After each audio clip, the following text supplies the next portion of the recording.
Sejam bem-vindos ao Fala Meu Doutor, um podcast de assuntos relevantes e pessoas interessantes. Eu sou Henrique Zaxon e hoje, como sempre, tenho ao meu lado o meu grande amigo Roberto Robaldo, médico proctologista. E pessoal, antes de começarmos esse assunto que vai ser incrível, já quero pedir que cada um de vocês curtam, compartilhem esse vídeo, aproveita no YouTube e tem a possibilidade de hypar o vídeo, já faça isso agora. Enviem todos os grupos da família porque o assunto hoje tá demais. Trouxemos duas grandes amigas para conversarmos sobre o assunto cada vez mais presente, mais importante em nossas famílias, que são os nossos pets, os nossos animais de estimação. Para isso, recebemos a doutora Eduarda Bierhaus, que é médica veterinária formada pela Universidade Federal de Pelotas e especialista em gastroenterologia veterinária. Possui também especialização em clínica médica de animais de companhia, os nossos famosos pets, e está cursando doutorado nessa mesma área. Também acompanha a doutora Eduarda, a doutora Rafaela Esteves, que é médica veterinária, formada pela Universidade Federal de Pelotas, especialista em odontologia veterinária. Pois é, sabia que existe um dentista só de animais? É a doutora Rafa, formada pela FAMESP de São Paulo. Ela é responsável pela saúde bucal de animais de pequeno e grande porte, não somente no Brasil, até no exterior. Atua no Uruguai também. Gurias, sejam bem-vindas ao podcast. Muito obrigada. Obrigada pelo convite. Muito obrigada pelo convite, gente. Henrique, agora aquela parte que todo mundo tem interesse, que é conhecer um pouco mais da Duda e da Rafa. Exato. Eduarda, me conta, como é que foi essa decisão de decidir fazer veterinária? De onde surgiu a primeira vontade de fazer veterinária? Pois então, a vontade de ser veterinária foi uma coisa que foi inerente para mim. Eu, desde muito pequena, sempre quis aquela coisa bem clichê de trabalhar com cães e gatos, de criança que está crescendo e que diz que quer trabalhar com cães e gatos, mas eu nunca tive contato com cães e gatos. Eu nunca tive cães e gatos. Eu fui ter uma primeira cadelinha, acho que eu já tinha 12 anos de idade, mas eu sempre enxergava na rua e ia me agarrando. A minha mãe e a minha avó ficavam apavoradas na volta, mas eu sempre tive essa vontade muito grande.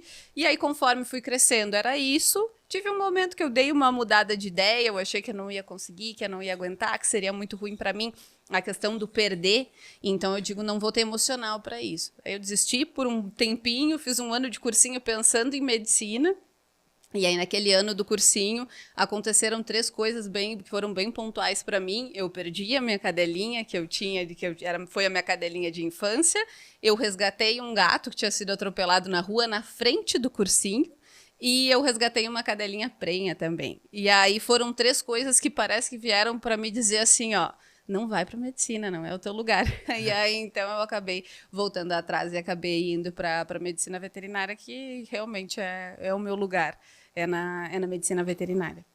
E Rafa, como foi a tua história com a veterinária? Então, basicamente a mesma coisa, assim, eu acho que o veterinário mesmo já nasce veterinário. A gente já tem isso desde pequena, sempre muito bicheira, sempre na volta, sempre agarrada, onde dava também. Fui ter meu primeiro cachorro, meu pai deixou eu ter o cachorro já maiorzinha, com 8, 9 anos, mas sempre ia para fora nas fazendas dos meus tios.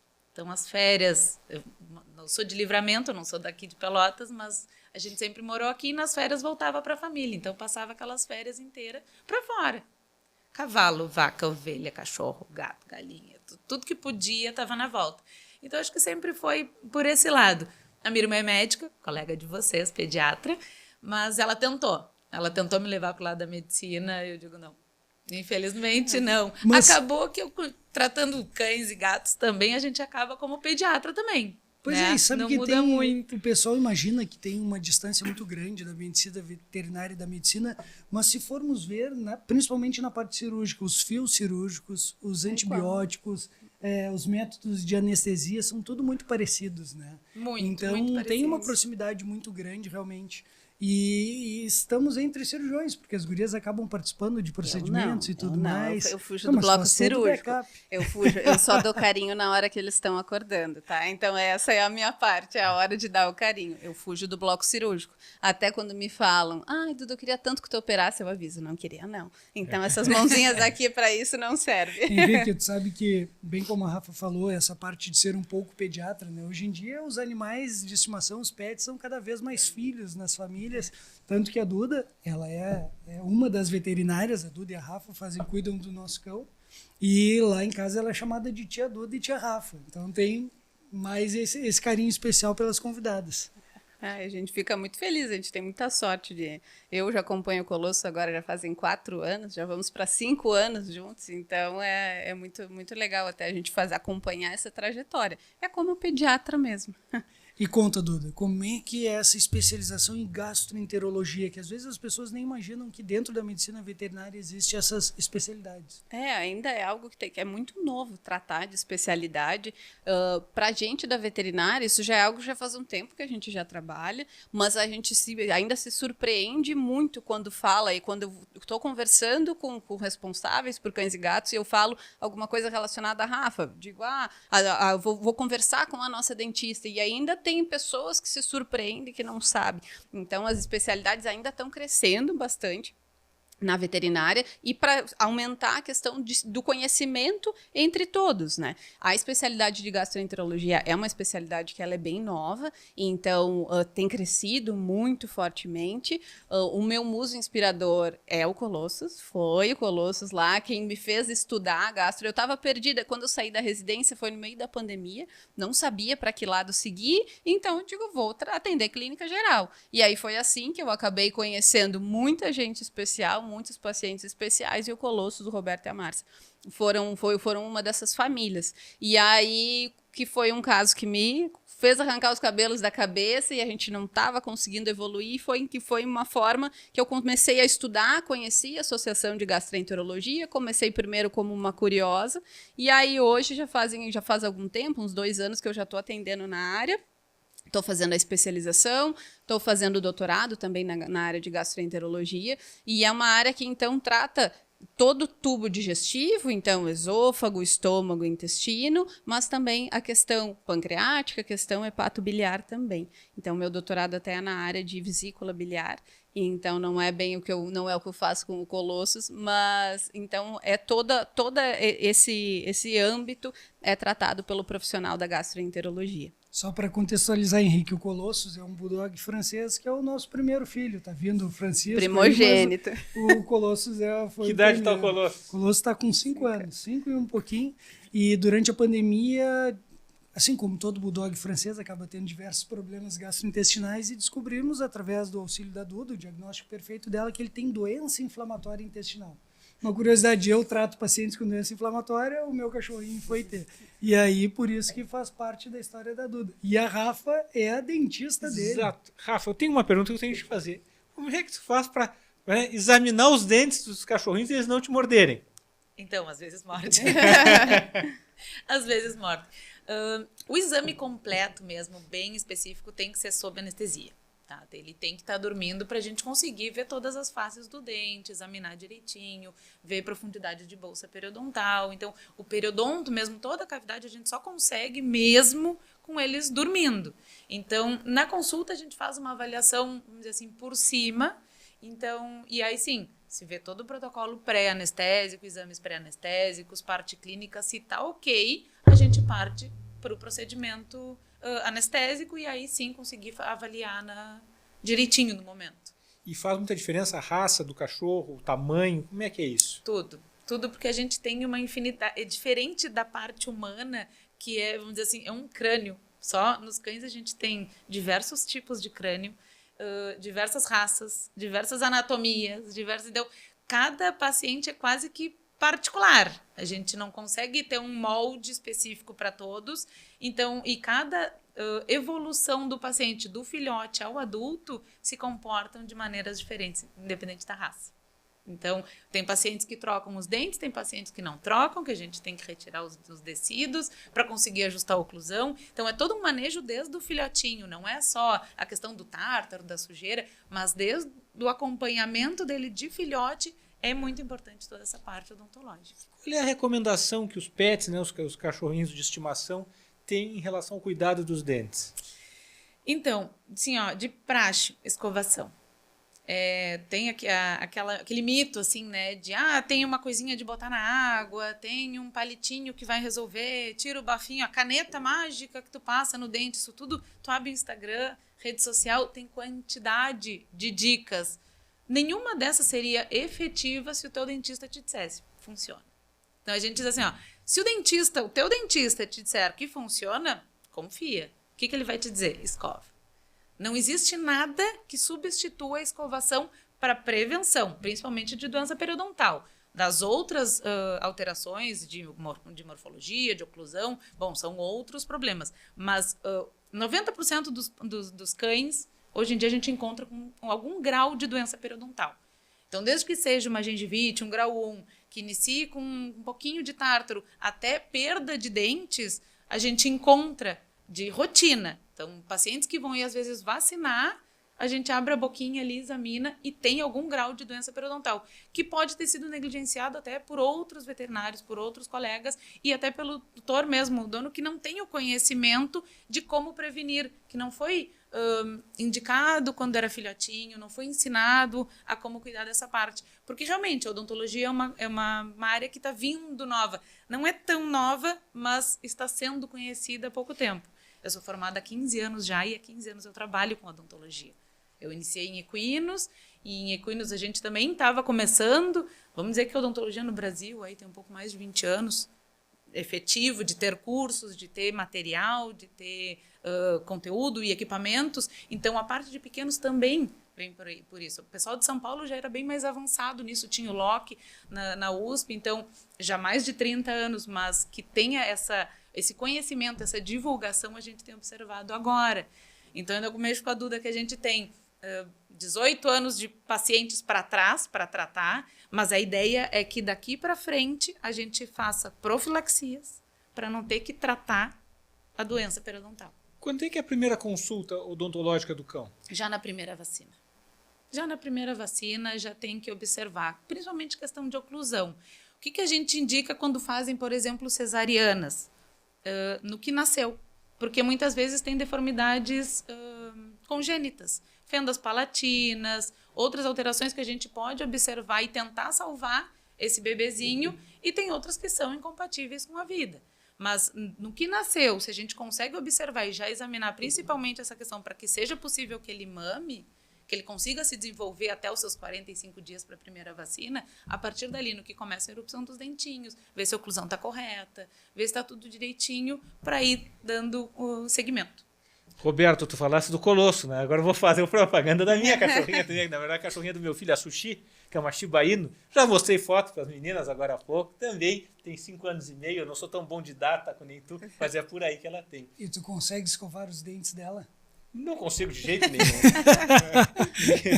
Rafa, e aí vem algumas perguntas práticas dessa escovação. Primeiro, que tipo de escova se utiliza? Se usa pasta de dente de humano, de pet? Como é que funciona? Então, a gente indica escova humana, tá? Pela qualidade das cerdas, principalmente, tá? Porque a gente observa aí no mercado escovas veterinárias que não têm uma qualidade tão boa. Aí tu imagina um cachorro que nunca escovou os dentes, nunca colocou nada lá dentro da boca. Tu vai colocar uma escova de dente com uma cerda áspera, dura, ele vai dizer, não quero, isso daqui tá me doendo, tá incomodando. Então, sempre escova humana, tá? Esse é o indicado. Tem a Curaprox, bom, tem marcas aí no mercado, a gente também não pode ficar, não vou divulgar, não vou ter patrocínio, sim, né? Mas escovas, principalmente, escovas humanas de cerdas macias. Pasta indicada tem linhas veterinárias excelentes, tá? Tem algumas linhas que tem complexo enzimático, que ajuda na desorganização da primeira placa que adere na superfície do dente. Não é indicado pasta humana, porque não só pela questão do flúor, porque comentam da questão da intoxicação, mas a quantidade de flúor que ele teria que ingerir para se intoxicar, ia ter que comer quilos e quilos de pasta, mas principalmente pelo sabão. Porque o que a gente faz? Escova e enxágua a boca. Eles lambem e ingerem tudo. Então, depois vai lá incomodar a Duda com algum problema gastrointestinal, né? Então, a gente tem pastas veterinárias excelentes no mercado e principalmente a escova humana. E quantas vezes ao dia a escovação? Pelo menos uma vez ao dia. É o ideal. Aquela escovadinha. Não é fácil. Aquela escovada de uma vez por semana no pet shop não tem efetividade. É como eu digo, o que o teu dentista te prescreve é a mesma coisa. Sempre que se fala em escovação, se associa com o mau hálito dos cães e tudo mais. Duda, esse mau hálito vem só ali da dentição ou pode ser algum problema gastrointestinal também? Pode ser problema gastrointestinal, sim. Muitos pacientes, hoje em dia, muito pela humanização que a gente faz, a gente não quer fornecer somente o alimento que deveria, né? A gente não quer fornecer somente ração. A gente quer dar outras coisinhas. A gente quer dar um petisco, a gente quer dar um alimento caseiro, a gente quer fornecer outras coisas. E acaba que alguns pacientes começam a ter quadros de gastrite crônica. Esses episódios de gastrite crônica, às vezes podem vir junto com refluxo, às vezes a gente acaba sentindo um hálito diferente, um hálito mais forte. Não é o mesmo hálito da doença periodontal, mas é uma halitose, então um mau cheiro que a gente, às vezes o responsável acaba notando no seu paciente, às vezes a presença de muitos arrotos, assim como em humanos pode acontecer também. Em cães e gatos isso pode acontecer, mais frequentemente em cães, até também pela questão de não só o que a gente fornece para eles comerem, mas comem muita porcaria. Vai passear, come um pedaço de folha, come um pedaço de galho, destrói um brinquedo, engole um pedaço. Então, tudo isso acaba forçando demais o trato gastrointestinal deles. E, principalmente, a questão do estômago. Hoje em dia, muitos dos meus pacientes, eu não sei nem se eu não posso dizer que mais da metade que eu encaminho para fazer uma ultrassonografia abdominal, por mais que não tenha episódios de vômito, são pacientes que já têm um espessamento considerável da parede do estômago. Então, são pacientes que já tem um quadro de gastrite crônica e que talvez aquele mau cheiro, aquele bafinho que a gente esteja sentindo não seja só da boca, talvez seja de estômago mesmo, alguma alteração que já esteja ocorrendo. Então a gente tem que se atentar à boca, principalmente, mas tem outras coisas que também podem estar acontecendo. Tem alguns pacientes que a Rafa faz o tratamento periodontal porque aparentemente seria só aquilo, e não resolve 100%. Por que será que isso está acontecendo? Aí a gente investiga mais a fundo para tentar entender quais são as possibilidades. Eduarda, quando eu vou almoçar, vou jantar, a primeira a se posicionar na mesa é a cachorrinha do meu filho. Ela fica do lado com uma carinha pedindo comida, como se não comesse há um mês. Claro. Tá? Que comidas, né, da casa que a gente pode dar para o cachorro sem tanto problema? Ou não tem nenhuma comida, né, caseira que a gente possa fornecer? Não, claro, esse hábito ele já vem por um erro nosso. Então, nunca esse hábito veio de graça. Nunca o cachorro foi lá, a primeira vez tu disse não e ele seguiu indo. Então, ele recebeu aquele sim e a gente deveria ter evitado isso porque a gente acaba criando algo que é uma limitação. Às vezes, a gente tem que fazer controles restritivos alimentares muito grandes e a gente depois não consegue tirar. Mas existem coisas, sim, coisas naturais que eu recomendo da gente administrar junto, caso esse animal não consiga comer somente o alimento seco, só a ração seca. E então, o que a gente tem que cortar, que muito se dá? Coisas à base de farinha. Tá? Então, biscoito, bolacha, pão, bolo, essas coisas à base de farinha branca, eles não metabolizam bem. Então, muitos problemas inflamatórios, às vezes, começam com esse tipo de macronutriente que está sendo oferecido. Então, a gente acaba tendo que fugir desse tipo de carboidrato. O que é mais tranquilo de fornecer? Batata branca, legumes cozidos sem tempero. Batata branca, batata doce, chuchu, abobrinha, são coisas que são tranquilas de se fornecer. E também existe a possibilidade das proteínas, mas as proteínas elas não são para todo mundo. Muito do que as pessoas gostam de fornecer é o frango, o franguinho. Eu só dou um pedaço de franguinho. E o franguinho, para muitos pacientes, é o calcanhar de Aquiles deles. Grande parte dos pacientes que eu atendo com com quadros de enteropatia crônica são alérgicos à proteína do frango. Então, o Roberto sabe muito bem do que eu estou falando. Às vezes, é só esse franguinho o suficiente para desencadear todo um quadro inflamatório. Ao longo dos tempos, eles se tornaram alérgicos à proteína do frango, principalmente porque foi a base de todos os alimentos secos, todas as rações eram à base de frango. Então, alguns pacientes se tornaram alérgicos ao frango, e a gente acaba tendo que ter esse cuidado. Outras proteínas, por exemplo, a proteína de res, a proteína do cordeiro, proteína do suíno, são proteínas que teoricamente é tranquilo, mas tudo a gente precisa testar. Oferecer um pedaço, ver se não vai acontecer nada, ver se vai seguir tudo bem, mas sempre evitar temperos, evitar cebola, evitar alho, porque são temperos que pode, dependendo da quantidade, pode se tornar tóxico e às vezes nem tóxico, mas só causar episódios de gastrite. Cães e gatos têm o pH do estômago muito mais ácido do que o nosso. E então, eles já são mais predispostos a ter mais gastrite. E eles acabam fazendo gastrite mais fácil até do que o humano. E então, a gente acaba tendo que ter esse cuidado. O que é o ideal? A gente não fornecer alimentos caseiros, porque a gente começa aos pouquinhos e quando vê, tu já não tem mais limite, tu já não consegue mais cortar. Então, o ideal é não fornecer. Mas se fornecer em pequenas quantidades, o que é melhor... que a gente vê que não tem tanto erro é legumes e vegetais cozidos, só com uma pitadinha de sal, é o que é mais tranquilo de fornecer para eles. Arroz? Não metabolizam muito bem, tá? Apesar de que existem até arroz para cachorro. Às vezes a gente vem em agropecuária para vender e tem gente que me fala, não, que eu faço arroz para cachorro e misturo na ração. Eles não metabolizam muito bem. Alguns, principalmente pacientes que já são mais sensibilizados, eles acabam ficando muito estufados e não se sentem muito bem com o arroz. Então, sempre que a gente for procurar uma fonte de carboidrato, o melhor são os tubérculos. Então, ir para o lado das batatas mesmo. Batata inglesa, batata branca, é a melhor coisa que tem para fornecer. Ninguém vai passar mal de comer batata cozida misturada, tanto na ração ou como uma fonte de petisco. E, então, fugir um pouquinho do arroz, tá? Não é uma opção muito legal de carboidrato para eles. Duda, e quais são os alimentos proibidos para os cães? Olha, Roberto, tanta coisa que a gente tem. Existem muitas coisas. Hoje até estava conversando com uma tutora a respeito do chocolate, que ela falou que o chocolate, a gente sabe que é tóxico para cães, espero que todos saibam, mas hoje em dia, por exemplo, é muito mais difícil de tu conseguir intoxicar um cão com chocolate, porque os chocolates, o leite que a gente come, que a gente consome, hoje em dia eles têm uma pouquíssima quantidade de cacau, né? Que é o que é tóxico na realidade. Mas existem... O que a gente sempre tem que... Questão de toxicidade. A gente tem que fugir. Algumas frutas. Uva, por exemplo, é tóxica a semente da uva. Então, se for uma uva sem semente, a gente não vai ter problema nenhum.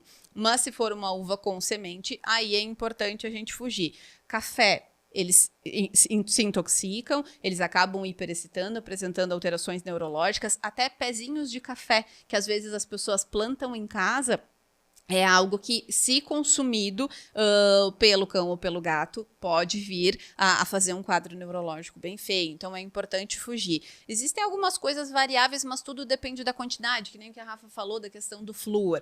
Não é tudo em uma pequena quantidade. Se ele comer um pedacinho de cebola, vai passar mal? Não. Se ele comer um pedacinho de alho, vai passar mal? Não vai. Mas tudo depende mais da questão da quantidade mesmo. O alho em pequena quantidade é até recomendado a utilização em alimentação natural, mas tem que ser sempre em pequena quantidade. Então, na dúvida, é melhor não dar do que arriscar se tu tá dando numa quantidade que é tóxica ou não. Mas aí existem outras coisas também que a gente tem que ter mais cuidado na hora de administrar, justamente por isso, porque a gente não sabe como que aquele animal vai reagir. E a maioria das coisas até não chega a ser tóxica, mas faz um mal, causa um quadro de uma gastroenterite que se assemelha a um caso de intoxicação, mas não é uma intoxicação mesmo. É um quadro inflamatório crônico que às vezes já estava até acontecendo e com o passar do tempo só piorou e aquilo ali serviu para desencadear todo um quadro gastroentérico. E as frutas podem ser fornecidas? Pode, mas tem que ter sempre cuidado com a quantidade por questão de sobrepeso, Roberto. Porque o grande problema que a gente tem hoje, justamente por isso, por esse comportamento, essa humanização que a gente vem vivendo, e isso eu falo também da minha parte, eu sou uma grande humanizadora do meu filho, inclusive eu não consigo nem me referir a ele como um pet, porque ele é meu filho, então a gente humanizou muito eles e acabamos tornando eles obesos. E as frutas acabam tendo uma quantidade açúcar muito grande, uma quantidade de carboidrato grande também, e a gente acaba justamente piorando isso. Então, a fruta, o maior cuidado que a gente tem que ter é quantidade. A questão de banana. Banana tu pode fornecer, mas tu não vai fornecer em uma grande quantidade porque é super calórica. Mas mamão é super bom para quem tem alguma alteração, até questão de constipação, da mesma forma que se tem a recomendação para humanos, para eles também a gente pode utilizar, principalmente para animais idosos. Frutas cítricas, para os que não são sensíveis, está tudo bem. Mas para quem é sensível, é melhor não fornecer, justamente para não baixar ainda mais o pH do estômago, não tornar mais ácido ainda. Mas morango tá tudo bem, eles adoram, é super tranquilo. Melancia, riquíssima em água, é super tranquilo da gente fornecer também. Então, são frutas que a gente costuma... Eu, particularmente, eu não recomendo. Mas se o animal já tem o hábito, ok, mas fornece em pequena quantidade. Outra dúvida que o pessoal tem é qual é a frequência que tem que visitar vocês? Quando eu devo levar meu cachorrinho no veterinário? Quando é que tem que levar para fazer as revisões e vacinas? Todo ano. O ideal seria para um paciente, um adulto jovem, uma vez ao ano, pelo menos. A partir já de eles se tornarem geriatras, e aí a gente não tem uma idade fixa para dizer, porque depende do porte. Então, o animal muito pequeno é um animal que vai se tornar idoso muito mais tarde, porque tem uma expectativa de vida muito mais longa. Mas, no geral, uma vez ao ano, precisa vir nos visitar, porque às vezes são detalhes pequenos que até a gente, ficando um ano sem ver, a gente nota. Eu consigo notar alguns pacientes que ganham gramas, porque eu fiquei aquela janela de tempo afastada, aquela janela de tempo sem ver, e quando ele apareceu lá eu já notei que tem alguma coisa diferente acontecendo. Às vezes para mais, às vezes para menos. Então, é bem importante. E eles são muito discretos com relação a sinais clínicos. Eles não manifestam, eles não vão nos falar, eu já não estou me sentindo muito bem, que é algo que o humano diria. Eles vão seguir felizes e faceiros até o dia que a coisa ficar feia. Então, é somente nesses exames de rotina, nessas avaliações de rotina, avaliação, às vezes até um animal já mais idoso, avaliação de score de massa muscular. É uma forma que a gente tem de ver justamente por que esse paciente está perdendo massa. Ele já está começando com um processo de uma perda proteica urinária, já um início de uma doença renal crônica. Será que a gente tem alguma neoplasia que já está consumindo? E às vezes isso fica quieto por muito tempo, porque eles não vão manifestar, eles não vão nos contar, e eles são tão felizes, e eles não têm toda essa questão emocional que a gente tem, então a gente vai notar só realmente quando a situação já está mais feia. Então, pelo menos uma vez ao ano, é muito importante nos visitar para a gente dar esse geral. A maioria das vezes pode ser que a gente só diga, tá tudo bem, tudo certo, não precisa fazer nada, tá tudo certo. Só segue do jeito que tu tá. Mas às vezes a gente pode detectar alguma coisa no início e isso vai impactar bastante com relação à expectativa de vida desse paciente. Em relação ao odonto, quando um paciente manipulável, ou seja, que ele deixa escovar, que o tutor consegue examinar, consegue levantar o lábio, dar uma olhada nos dentinhos, como é que estão, um ano, vamos dizer assim, que dá. Agora, se é um paciente que não deixa, 6 meses. Porque muitas vezes os tumores orais, quando são malignos, eles vêm numa velocidade muito rápida. E aí, realmente, aquilo assim, não estava assim semana passada. Então, a gente não pode perder muito tempo, porque em cavidade oral, 1 milímetro, 2 milímetros de margem é muito. Principalmente de um paciente pequeno. Então, do mesmo jeito, a doença periodontal, quando a gente tem já os graus mais avançados, que tem reabsorção óssea, reabsorção gengival, 1 milímetro, 2, 3, às vezes é quase meia mandíbula. Então, a gente não pode perder tanto tempo em relação a isso. Então, quando o paciente deixa manipular, que o doutor consiga ver em casa, tranquilo. Ele vai acompanhando quanto está tudo bem aos olhos dele, mas no momento que não deixa, a gente sempre pede que em 6 meses dê uma visitadinha ali para a gente dar uma examinada. E essa sedação da avaliação odontológica, como ela funciona? Tem algum risco? Porque os tutores muitas vezes ficam preocupados, vai anestesiar meu cãozinho e tal. Como é que funciona? Risco sempre tem. Como a gente diz, né? Basta estar vivo. Né? Tanto para os médicos quanto para os veterinários, né? Mas hoje em dia a gente trabalha com anestesistas especializados, então não é um tiro no escuro. É tudo feito com muita cautela, com muito critério. Então, e tudo muito bem acompanhado. Então, hoje em dia, o risco é mínimo. E tem que ficar internado? Como funciona na Não prática? precisa. Normalmente, nos procedimentos odontológicos, o paciente chega no início da manhã, por exemplo, da tarde, no turno que ele vai ser atendido, é atendido em questão de 40 minutos, 1 hora, já está normalmente liberado para ir para casa. E a recuperação depois? Vida normal? Algum cuidado? De rotina, eles passam super bem, porque o que doía não está ali mais incomodando, né? A gente observa que eles têm um limiar de dor enorme em relação à dor dental, né? Eles continuam comendo, ainda nos comentam, mas ele come bem, ele come tudo. A última coisa que ele vai deixar vai ser de comer, por uma questão de sobrevivência. Então, eles praticamente engolem inteiro. O que a gente observa, predileção, em vez de querer a raçãozinha dura, eu vou querer mais a comidinha, porque é mais macio, porque bate menos no dente, está incomodando. Então, a gente consegue observar isso aí mais de rotina, mas deixar de comer por dor vai ser a última coisa que eles vão fazer. É só quando realmente não dá mais, tá? E depois, sim, aí no pós-operatório vai muito de acordo com o tipo de procedimento que teve. Não vai comer o sorvetinho no pós-operatório, mas é uma alimentação mais macia, até em questão da cicatrização. É comum ter que extrair os dentes deles? Muito, muito comum. Muito comum, porque o que chega para nós já são pacientes com doença periodontal avançada. Né? São poucos pacientes que a gente tem o prazer de fazer uma profilaxia e não ter nenhuma extração. E tem pacientes que a gente vai acompanhando, assim como os humanos, chega num certo momento e diz, esse dente não dá mais, vamos tirar ele para cessar esse processo de doença periodontal. Porque a doença periodontal não é só local. Os mediadores inflamatórios da doença crônica, hoje em dia mais do que estudada, a gente sabe que sobrecarrega questão cardíaca, renal, hepática. Então, a longo prazo também diminui a expectativa de vida desse paciente.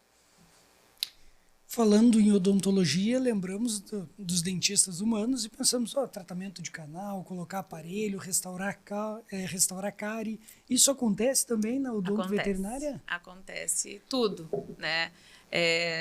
A gente faz tratamento de canal, dependendo se necessário, a gente faz a correção ortodôntica.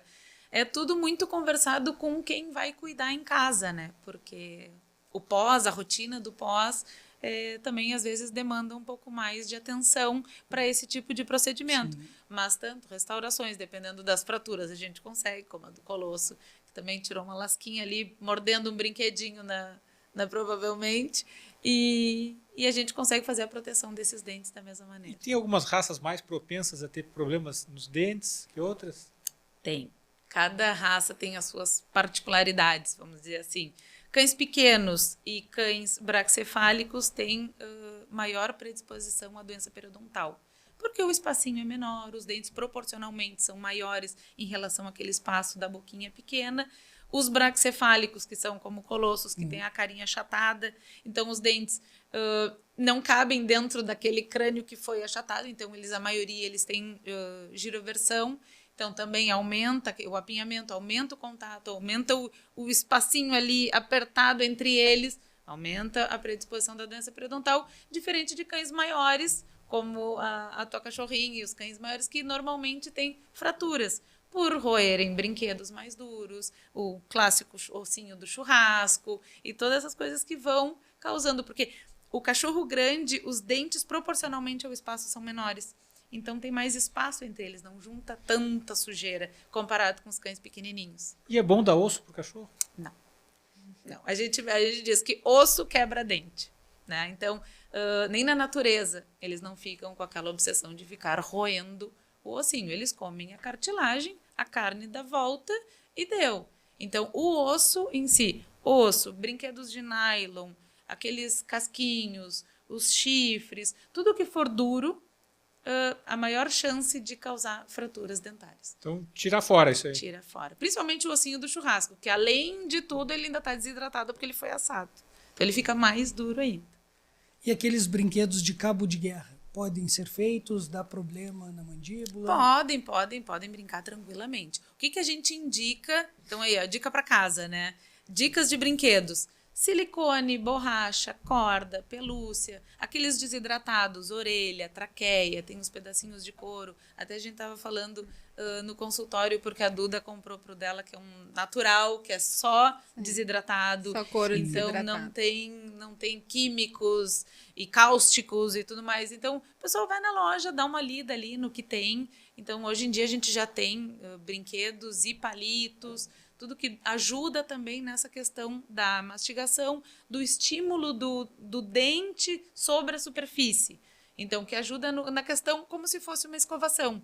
Não é tão efetivo quanto a escovação, mas auxilia. É um coadjuvante. Duda, e esses brinquedos mais macios, muitas vezes, são destruídos durante a brincadeira e a gente sempre tem medo que possa engolir. Isso acontece? E como? Acontece mais do que a gente gostaria que acontecesse. Nem só os brinquedos mais macios, às vezes até uns desses brinquedos duros eles conseguem destruir, eles quebram o dente, engolem um pedaço do dente, engolem um pedaço do brinquedo também. E então a gente acaba tendo que ter muito cuidado e cada um tem que conhecer o seu cão, o seu gato, e saber o seu potencial destrutivo. Cães são muito mais de destruir as coisas e engolir os pedacinhos, que, na maioria das vezes, acaba conseguindo fazer todo o trânsito gastrointestinal e chegar até a saída, então consegue vencer essa batalha, mas em alguns casos, com grande frequência, a gente tem que fazer cirurgias de gastrotomia, enterotomia, então para remoção de corpo estranho. Corpo estranho é uma rotina bem grande para quem trabalha com cirurgia. A gente tem que ter muito cuidado com gatos, com questões lineares. Gato ingere muito corpo estranho linear. Começa a brincar com cordas, linhas, brinquedos que ficam pendurados, um ratinho na ponta. Então, são brinquedos que o gato costuma engolir e aí tranca onde? Tranca no intestino, porque acaba fazendo uma insuscepção, faz um plissamento do intestino e aquilo não vai nem para frente nem para trás, e então, às vezes, esses gatos precisam ser submetidos. Então, é outro tipo de destruição que acontece, mas são cuidados que a gente tem que ter. E cada um tem que conhecer o seu animal para saber o que fornecer. Eu tenho alguns pacientes que não podem ter brinquedo, porque simplesmente eles engolem tudo. Então, eles só podem receber de brinquedos, esporadicamente, orelha, traqueia. Então, essas coisas que não tem problema, que ele vai comer, ele vai roer, vai ficar mole, vai digerir, vai entrar e vai conseguir sair. Então, alguns pacientes realmente não podem. Eu tenho um paciente, um pitbull de Rio Grande, e é um paciente com uma enteropatia crônica desde muito novo, 1 ano de idade, a gente já está tratando ele.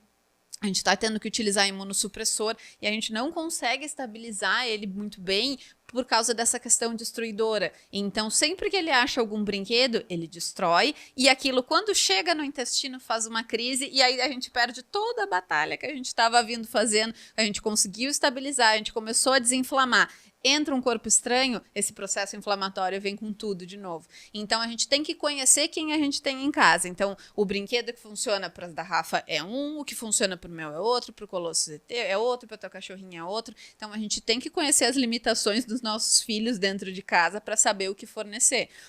Brinquedo de corda, então de fazer cabo de guerra, eu sempre gostei muito de fazer com Eros, foi algo que a gente se adaptou bem, mas uma vez eu comprei um que era mais bagaceiro, era mais baratinho, comprei um. E aí aconteceu numa véspera de Natal que ele começou a tossir, e eu não entendi o que ele parecia engasgado, tossindo, dia 24 de tardezinha a gente organizando e o cachorro começou a tossir. Eu digo, o que tá acontecendo? Eu tava na graduação ainda. O que tá acontecendo? Eu digo, vou ter que mexer. Só que ele sempre foi muito brabo pra mexer na boca dele, mas eu digo, vou ter que fazer alguma coisa, velho. O que eu vou fazer com esse cachorro desse jeito? E tinha um pedaço, ele conseguiu desfiar o brinquedo, então aquele pedaço ficou metade pra dentro, metade pra fora, trancado no dente.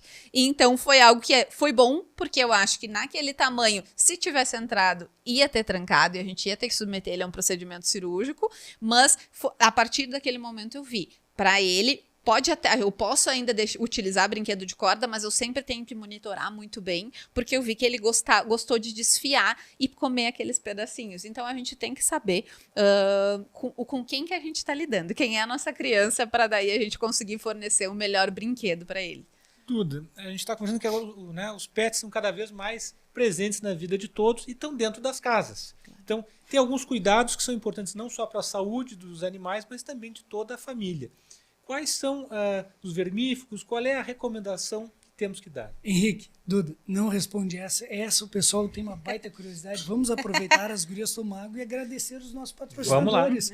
Que eu sei que você está curiosíssimo para ouvir a resposta da Duda. Pessoal, queremos agradecer os nossos parceiros, que são quem, junto da nossa equipe, fazem tudo acontecer. Primeiro, agradecer o Grupo Provida, há mais de 20 anos cuidando da sua saúde. O Grupo Provida está presente em mais de 20 municípios do Rio Grande do Sul, com policlínicas e serviços de saúde que oferecem qualidade, confiança e atenção integral ao paciente. Com uma estrutura moderna e profissionais especializados, o Provida garante acolhimento, agilidade e precisão no atendimento. Entre em contato agora mesmo pelo telefone 53 30 26 7412. Agradecer também ao Laboratório Roger Pérez, nosso apoiador desde o primeiro episódio. Há mais de 90 anos, preza pela sua saúde, preza pela saúde de todos os pelotenses. O Roger Pérez tem uma estrutura tecnológica automatizada em exames bioquímicos e hematológicos, dessa forma garantindo agilidade, precisão e eficiência no resultado dos seus exames. Telefone do Laboratório Roger Pérez, 3225-4488. Mais um dos nossos parceiros é a plataforma Fácil Consulta. Agende com médicos especialistas por preços acessíveis. O Fácil Consulta conecta você a mais de 45 especialidades médicas da cidade com agendamento rápido pelo site ou pelo aplicativo. Garanta preços acessíveis e descontos em exames e dentistas. Acesse facilconsulta.com.br e confira horários e profissionais disponíveis. Duda, voltando à nossa pergunta. Os pets estão cada vez mais presentes na vida de todos, né? E os cuidados, né, são importantes não só para eles, mas também para a saúde de toda a família. Quais são os cuidados que temos que ter com os pets que temos em casa? Olha, muitos. E às vezes é difícil da gente conseguir manter esses cuidados. Tu tinha me perguntado da questão de vermifugação. Por muito tempo se recomendou fazer protocolos de vermifugação a cada 3 meses para todo mundo, porque, sim, era algo que era recomendado universalmente para todo cão, para todo gato. Hoje em dia, já se viu que a gente não tem essa demanda tão grande, porque protocolos de vermifugação, o vermífugo ele não é que nem vacina, ele não vai proteger ninguém de nada, então ele vai tratar algo que está acontecendo. Será que aquele cãozinho que fica dentro de um apartamento, que mal sai para casa, aquele gato que só bebe água filtrada, nunca colocou os pés na rua desde que foi adotado, ele precisa receber vermífugo a cada 3 meses? Provavelmente não. O que seria o adequado? E principalmente quando a gente tem criança dentro de casa, a gente tem que ter esses cuidados um pouquinho mais restritos, porque alguns parasitas, eles podem ser zoonóticos. Então, o que seria o ideal? Fazer exame de fezes, para daí a gente conseguir determinar. Eu preciso vermifugar ou não preciso vermifugar? O vermífugo tradicional que vende em todas as pet shops, ele vai funcionar para aquele tipo de parasita? Não sei. Então, tem algumas pessoas que se veem muito protegidas por vermifugar demais, mas na prática nem todo vermífugo vai funcionar para todo tipo de parasita ou protozoário. Então, o ideal seria fazer exame de fezes. Então, esse é um dos cuidados que a gente tem que ter, principalmente quando a gente tem a criança, que não vai ter o cuidado tão grande que a gente deveria ter, pelo menos, de pegou no cachorro, vai lavar a mão depois, principalmente, ele fez cocô. Fez cocô no tapetinho, tá tudo bem. Juntou, lava a mãozinha depois. A gente sabe que a gente acaba ficando muito presente, por mais cuidado que a gente tenha, mais higiene que a gente tenha. Eles fazem o cocô, eles sobem pro sofá e depois a gente deita com a cabeça no sofá. Então, a gente tem uma proximidade muito grande. A gente também precisa fazer esses exames de rotina pensando, apresentou alguma alteração intestinal? É interessante dar uma investigada se tu não acabou pegando alguma coisa que às vezes o cão não manifesta e o humano manifesta. Então, a gente tem que ter esse cuidado. Mas um dos cuidados também que a gente tem que ter, e até que puxando um pouco para o lado da Rafa, com cães e com gatos, e quando presença de bebês em casa, é limpar a boca do cão e do gato antes de chegar um neném dentro de casa. Porque a boca, a Rafa pode falar muito melhor do que eu, é uma fonte de contaminação muito grande, e quando nascer o neném, o que vai acontecer? O cachorro vai lá lamber esse neném não tem imunidade nenhuma para combater algo que ele já vai estar começando a ter contato. E então a gente acaba tendo que recomendar bastante isso quando a gente trata algumas clientes que estão grávidas, é justamente recomendar a profilaxia dentária. justamente para a gente conseguir fazer com que esta boca, quando esse neném chegue em casa, essa boca esteja limpa. Então, para essa não levar contaminação para esse recém-nascido que está adentrando a família. Então, é algo que isso tem que se falar bastante, porque por muito se acostuma com o bafinho, se acostuma com o tártaro, aí ele tá velhinho, então a gente não vai mexer na boca, mas na prática, principalmente quando tu tem criança, tu tem bebê dentro de casa, tu tens que ter esses cuidados, porque nem todo mundo vai ter imunidade para conseguir se defender daquela contaminação que tá acontecendo. Então a gente tem que ter esse cuidado bem, bem forte, e aí é uma rotina que tu tem, né, Rafa? Isso a gente sempre indica, né? Principalmente quando chegam os bebês na família, né? Mas também para quem tem criança em casa. Porque a gente sabe que o cachorro vai ir, vai lamber a mãozinha. Tanto que se a gente tem o cachorro em casa é porque a gente quer conviver com ele. Então, é um ser da família, né? Então, não tem como tirar do convívio porque chegou uma criança ou porque chegou um bebê na família. Então, mais do que nunca, cuidar dessa parte de saúde, né? Diminuir essa questão bacteriana, porque vai lamber a mãozinha, vai lamber a carinha. E a gente conhece, assim, muito que chegam pra gente, o cachorro dá beijinho, até nos próprios donos, vem e dá o beijinho, pega no colo e dá o beijinho. E aí tu vê que aquela boca tem uma carga grande de bactérias ali e tem relatos de sepse, né, em humanos, em função de bactérias da cavidade oral de cães. Então não tem porquê, né? A gente indica de... E outras doenças como pulgas, carrapatos e sarna, isso pode pegar nos humanos da família? Como tratar? E como? E como? Nem todas as sarnas dos cães elas são transmitidas para humanos. Uma das sarnas mais frequentes que a gente tem é uma sarna que eles se contaminam quando nascem, eles não vão passar para nenhum outro cão, não vão passar para nenhum humano.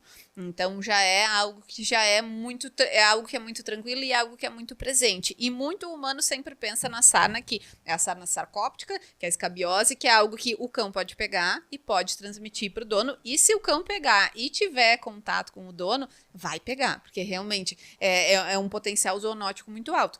Mas hoje em dia a gente não vê em tanta frequência, porque a maioria desses medicamentos que são utilizados, antipulgas que são em comprimidos, eles já combatem tudo isso. Então, normalmente, um cãozinho, quando é adotado, por pior estado que ele esteja, na hora que ele foi adotado, a primeira coisa que o pessoal já está acostumado a fazer já administra um antipulgas. E a pessoa está pensando naquele primeiro momento só em pulga, não está pensando nem no resto que pode estar acontecendo.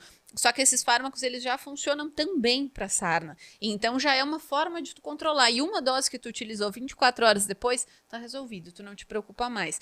Então, a gente tem visto cada vez menos esse tipo de transmissão, essa transmissão de uma sarna de um cão para um humano. A gente tem que ter o cuidado, sim, mas normalmente são esses casos de cães que estavam vivendo em ONG, vivendo em abrigo, vivendo em condições sanitárias muito precárias. É esse cão que ele tem uma chance maior de transmitir alguma coisa.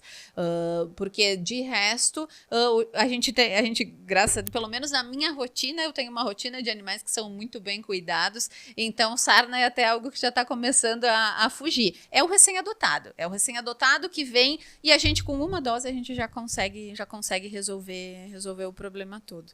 Excelente, Rafa. Falamos de cães braquicefálicos. São com o rosto achatado que roncam de montão. Por que eles roncam tanto e quais os riscos daquilo? Então, os braquicefálicos, a maioria tem a síndrome braquicefálica. Então, são alterações decorrentes da alteração genética, morfológica desses cães. Os narizes, né, que seriam normais de um cachorro de cabeça comprida, foi achatada a parte do crânio, porém os tecidos moles ficaram ali. Então, os dentinhos, eles não sumiram, mas eles, em vez de estarem enfileiradinhos, tiveram que se dobrar para ficar naquele espaço. Então, toda a parte de palato, dos cornetos, tudo isso ficou muito apertado num espaço menor. Que era a gente comenta que parece uma sanfona. Então, uma gaita aberta, simplesmente achataram e fecharam a gaita. Então, tudo aquilo muito apertado, a maioria das vezes, eles têm prolongamento de palato mole, que fica como aquele, a gente mexe com um lençol que fica ali fazendo... Então, isso daí a gente faz cirurgias corretivas que também facilitam a questão respiratória desses animais. Além do narizinho também, que é muito fechadinho, também se faz rinoplastia. Sim, rinoplastia em cães. E como funciona essa cirurgia? O que é feito no Então, procedimento? no nariz, a gente retira parte da cartilagem, então abre um pouquinho a via respiratória e a gente faz a estafilectomia, retirada de uma porçãozinha do palato mole, que facilita essa passagem de ar. Tem alguma idade melhor para operar esses cães? O que tem se indicado hoje em dia é a partir dos 6 meses. No momento que já se tem o diagnóstico, tá? Já fazer essa correção, porque conforme vai passando o tempo, essa pressão negativa de forçar a respiração, de puxar o ar, vai fazendo com que esses tecidos fiquem mais flácidos, então maiores também, dificultando mais ainda a questão respiratória. Então, no momento que a gente alivia essa passagem de ar, a tendência é que fique tudo no lugar.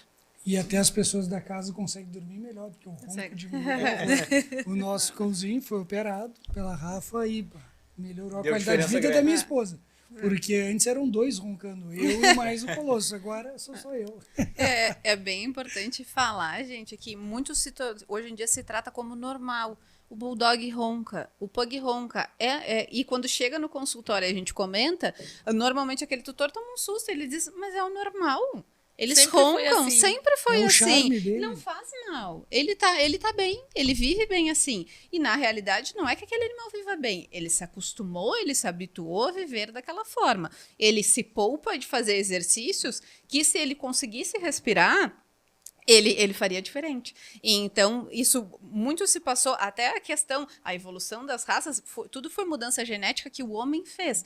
As raças, elas não eram tão braquicefálicas quanto são hoje em dia, mas muito o homem achou bonito o fuço mais achatado, achou mais um aspecto mais fofo e foi reproduzindo os fuços curtos com os fuços mais curtos, até chegar no padrão de raça que a gente tem hoje, que no passado não era. Todo livro de raças que se pega do passado, se tu fores olhar, eles não tinham esse fuço achatado que eles têm hoje. Então, consequentemente, eles acabaram ficando com muito mais problema que no passado não tinham.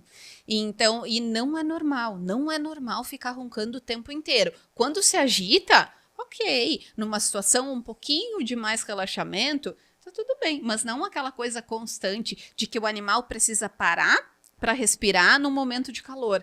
Tem animais que desmaiam. Então, em momentos de muito calor, porque eles não estão conseguindo fazer a troca gasosa da forma como deveriam, eles fazem muita força para respirar.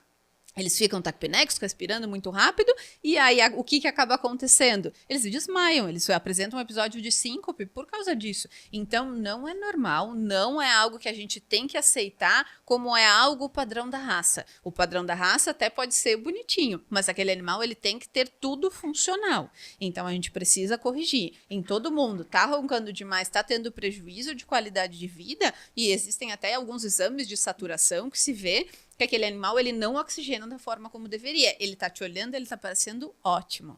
Mas na realidade, na prática, laboratorialmente, aquele animal não está oxigenando o que ele deveria. Ele não está saturando da forma como ele deveria. Então, como que a gente faz isso? A gente precisa corrigir. É um procedimento cirúrgico que é rápido, então a Rafa faz rapidinho, é tranquilo, a recuperação é tranquilo, o pós-operatório é super tranquilo.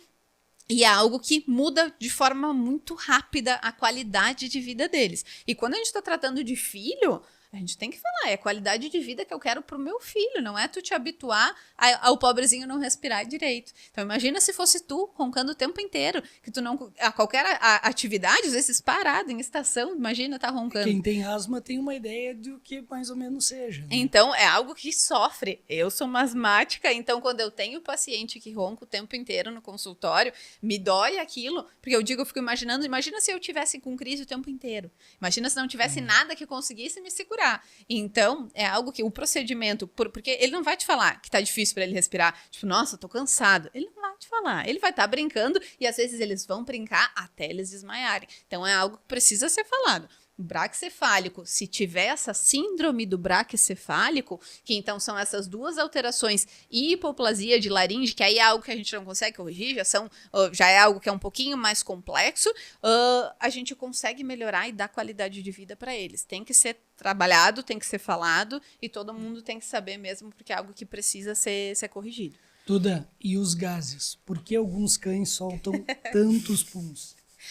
Muito por conta da dieta, né, gente? É a questão de tudo que a gente extrapola e inflamações crônicas que muitas vezes elas não nos dão indício nenhum. Às vezes é num exame de um ultrassom de monitoramento, um ultrassom de check-up que eu vou visualizar que aquele paciente já tem alguma coisa. E alguns pacientes são sensíveis, que nem alguns humanos que quando comem feijão se sentem estufados, da mesma forma eles. Só que eles não vão nos falar. A gente tem que ajudar a descobrir e justamente o fornecer as coisas aos pouquinhos, até a não ficar dando um monte de coisa ao mesmo tempo, porque aí tu não sabe o que está causando aquele episódio. E então a gente tem que ter esse cuidado de fornecer tudo aos pouquinhos e manter aquele intestino em dia para tentar entender por que aquele animal está apresentando tantos flatos, né? Então a gente tem que ter esse cuidado. Às vezes é algo que daquele animal ele é mais sensível, ele vai ter uma sensibilidade maior até com relação à ração que ele come, ele está comendo somente ração. E às vezes isso é o suficiente para aquele animal vir fazer uma crise. Aí, então tu tem que tentar entender, se eu mudar aquela fonte de carboidrato da ração, será que ele vai ter uma resposta melhor? Então pode ser que sim. Alguns pacientes também, justamente por comerem tantas coisas variadas, e na realidade o cão ele ainda não foi completamente adaptado a comer o que a gente está fornecendo. Então, a gente sempre tem que tentar se assemelhar ao que ele comeria na natureza.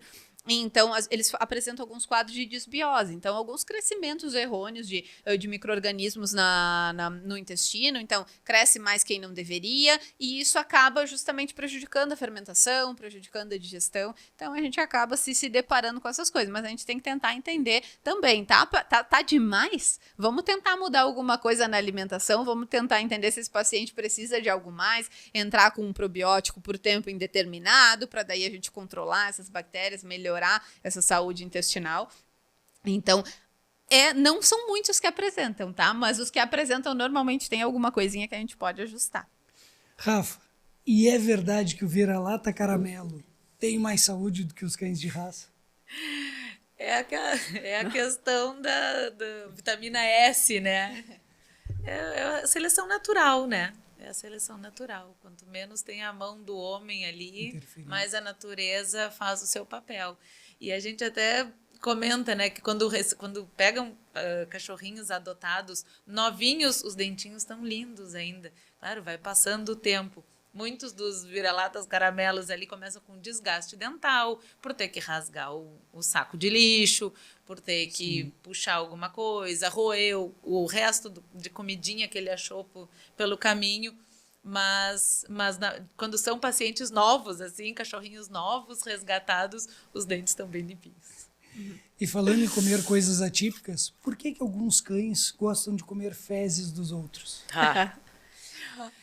Isso eu acho que é a pergunta a pergunta que todo mundo gostaria de responder. Existem fatores. Por muito tempo se falou, é porque tem o cheiro do cocô, é porque tem uma ração que é diferente.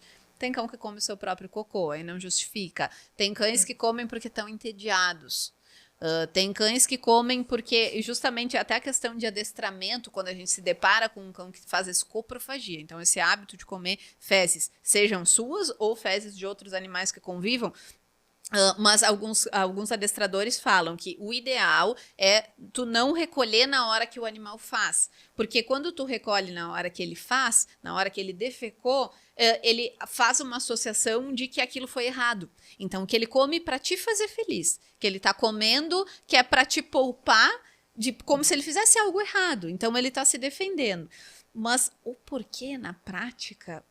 A gente fala essas coisas porque parece que mais no fulano é por isso. Mas uma coisa que já é mais sabida. Cães gostam de comer cocô de gato.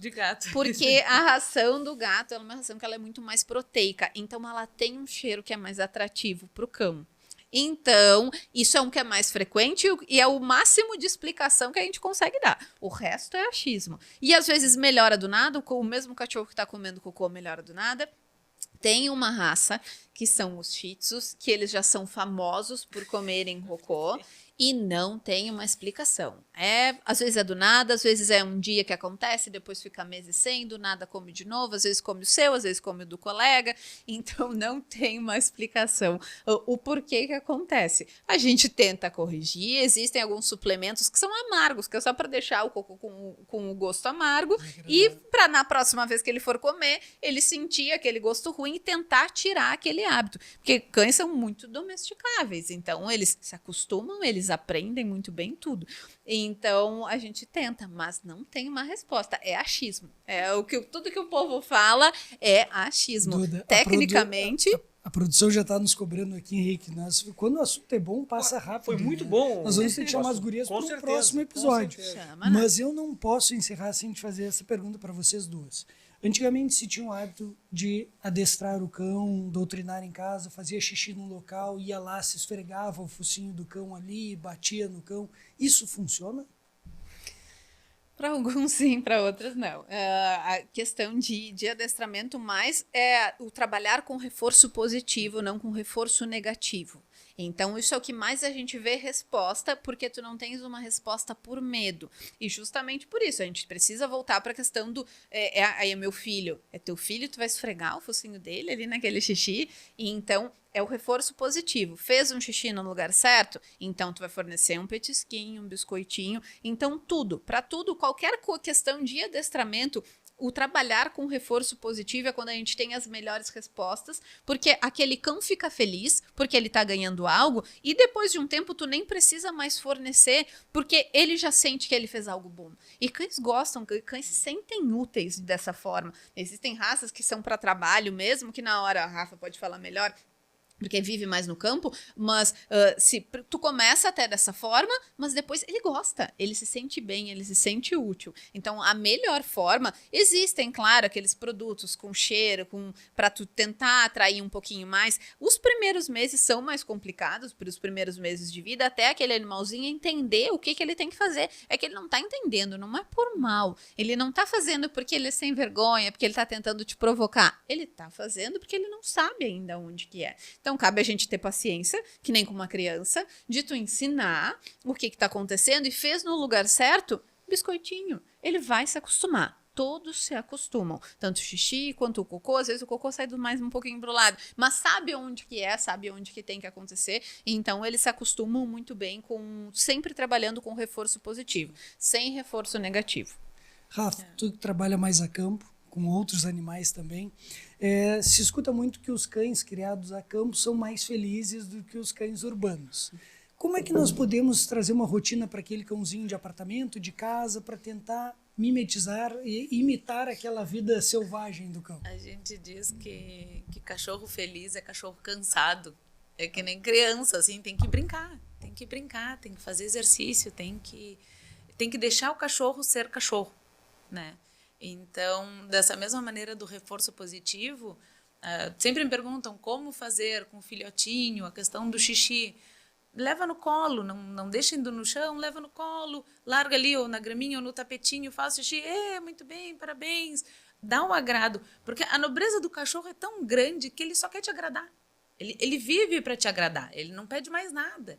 Ele não quer a melhor cama, ele não quer a melhor coleira, ele só quer estar do teu lado, ele quer estar te agradando. Então, todo esse reforço positivo, para tudo sempre vai valer a pena. Seja a alimentação, seja o xixi e o cocô, a questão da escovação. Eu tenho um cachorro adulto, não consigo escovar, não deixa.